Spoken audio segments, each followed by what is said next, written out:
Good day everyone. This is a most underrated feature of Windows 11.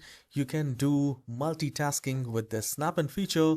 Let's say if you want to open the Excel file and let it open, and once it is open you can hover the cursor right there and in the circle and you can do the multitasking.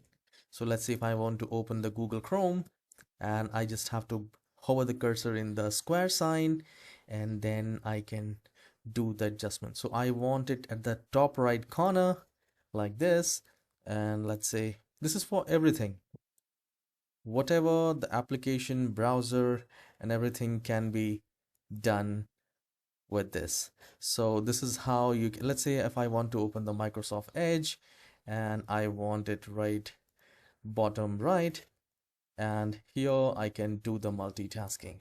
So this is really a great feature, snap in Windows. And if you like this, please hit like and subscribe for more tutorials like this.